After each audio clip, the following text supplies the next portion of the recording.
D'Angelo, that was I think the 7th best rushing effort in program history. You had Zoe here watching. Was that a motivator for you, and did you get to talk to him before the game at all? First off, it's a humbling experience. Just to get out there and excel for my teammates and come out with a victory against a very good opponent. But I talked to Zoe before the game, and he told me just keep fighting. Stay patient, stay humble, and go out there and tote the rock. And so it was good to talk to him before the game. Kind of gave me a little motivation because I know what my goal is, the personal goal is. So it was good to see him and tease him afterwards about it. Zoe kind of told us in the media huddle later that he's learned a lot from you. What does it mean to hear that kind of statement from a guy playing in the league? Well, me and Zoe, we kind of complimented each other last year. We was a good 1-2 punch. In my opinion, one of the best in the country, me and him together. So to hear him say something like that, once again, it's just humbling, man. It's a great feeling to hear somebody of his stature say something like that. So what'd you tell him after the game? I told him still coming for the record.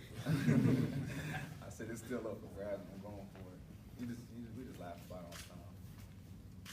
Roderick, can you kind of take me through that defensive touchdown play, and how proud are you of that defensive effort this evening? Well, first off, I'm just proud of my teammates for swarming to the ball. Our coach always reminds us that we have to run 100% to the ball. I think it was Quinn who made the fumble, but I was just happy to be there and just run, make it to the end zone. You got kind of flipped going into the end zone there. What were you thinking as you crossed the goal line? Just get there. I'm not used to having the ball in my hands, so obviously I can tell. So just happy to make it. South Carolina State had some promising drives at times. They had some positive field position at times. It seemed like every time they got inside 30, y'all stepped up and stuffed them. Can you talk about the way that y'all were able to do that so effectively? Yeah, I feel like our defense has really improved this year. We are more focused on our assignments, more mental aspect of the game, and I feel like we're closer as a team. We're bonded more, so I feel like we're able to make better plays after good years last year. So we're just one step closer to being great. After giving up 30 points or so at A&T to come back and hold them 3 points, what kind of adjustments did you guys make to make that happen tonight? North Carolina A&T was a good team, so we obviously always had some mistakes, but we just do what we always do: watch film, look at our adjustments, and make plays. And nothing out of the usual. We just had a good game today. Proud of my defense. Brett, you guys had a scare last week and you survived. Dominant effort today. What statement do you think you all made with that performance? Yeah, after giving up 30 last week to A&T, we kind of caught some heat for that, and I think we came into this game with a chip on our shoulder, and we weren't going to let that happen again. And like you said, they started driving a lot in this game, but every time they got down, towards the red zone, we really stepped up our defense, and that's critical. And I think we made some big stops down there, and they helped us out a lot. And I know they had a couple holding calls that brought them back and stuff. That's good poise on our part, and I think we really stepped up down in the red zone. Any scare when Quinn left the game? Were you guys worried, or did they look okay for the most part? Yeah, we were worried. I didn't realize the severity of it. I thought he'd be back, and so I told him at halftime, and he said he wasn't coming back, and he'd made a lot of plays in that first half. But we have our twos ready at all times, and these are guys that are engaged. Guys that have been engaged all week in practice, and I knew Rayshad Shields, who stepped in for him, I knew he was going to get the job done.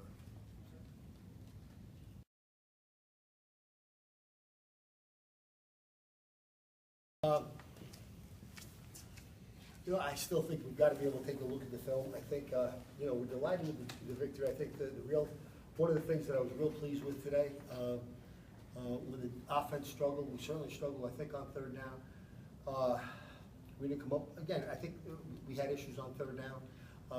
Austin was not as sharp as he needs to be and what he normally is as far as a punter goes. So we had ourselves backed up a handful of times, and I was really pleased with the way the defense be able to play to prevent them from getting to the end zone. That last drive as well, that was all of our number twos, and I know they didn't have that much time on the clock, but they didn't substitute either. So I felt good about the progress that our defense is making.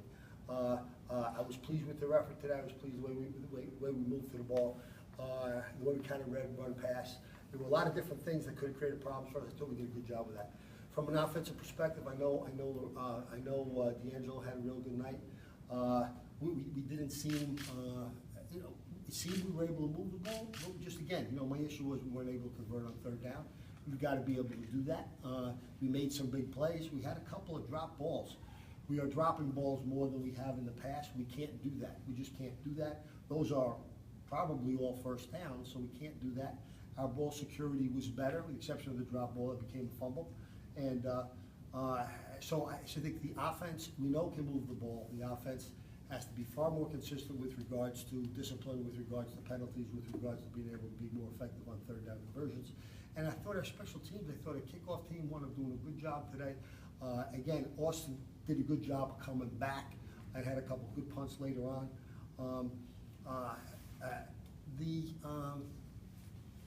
Alex is certainly doing better now, both in terms of kickoff. Alex Catcher in terms of both kickoff and field goals.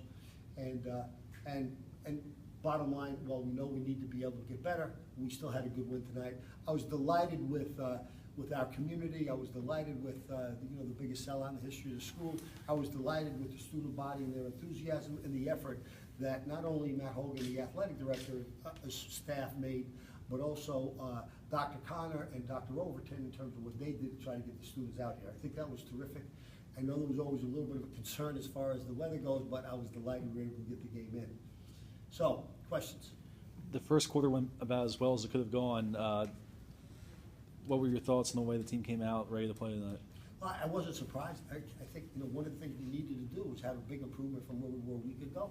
So I think the way we came in the first quarter, that's the way I think we should have played. And I think we should have played that then throughout the span of the next 3 quarters. And we would have substituted liberally in the fourth quarter, certainly, but I would have expected to do that. And we weren't, again, we're going back to the consistency. We've got to be more consistent. But the way the team played in the first quarter is the way I think we're capable of playing and what I would hope we're going to be able to play going forward.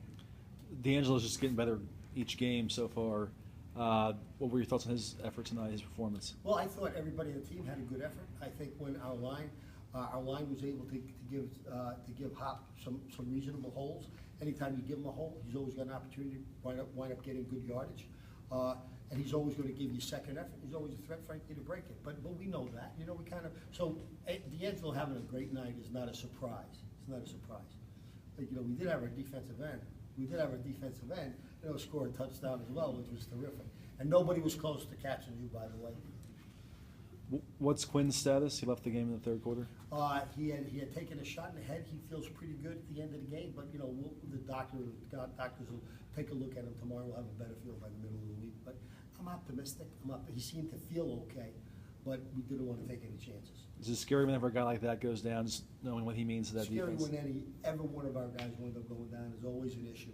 Now, obviously, the bigger, the more proficient the player, the bigger the gap in terms of being able to replace him. So that's a football issue. But frankly, one of our guys winds up going down. That's an issue for me. Alex Ross on that had to scramble a little bit with that going against that pass rush, but this was a chance for him to improve on that today. What'd you say? Yeah, I would think the fact that he had the opportunity to be able to, get a little pressure around him, the fact that he had the opportunity to be able to, get himself in and out of trouble a couple of times. Again, I think Joe, you make a good point. I think they're learning experiences, so he's got experiences that he's going to be able to learn from. Coach, what about that fumble recovery and a touchdown? How vital is it to get points on the defense? Well, I couldn't have been more delighted when the kid made the catch. When their guy made the catch, we were in position to be able to make a play. Frankly, I thought he'd probably step out of bounds, but because we did. Was it Dante? Who's on the field? Quinn Costin. Yeah, but there was somebody there in position that just had position, and the guy was hesitating, coming back inside. Then you had Quinn coming over, but you had everybody inside out coming over.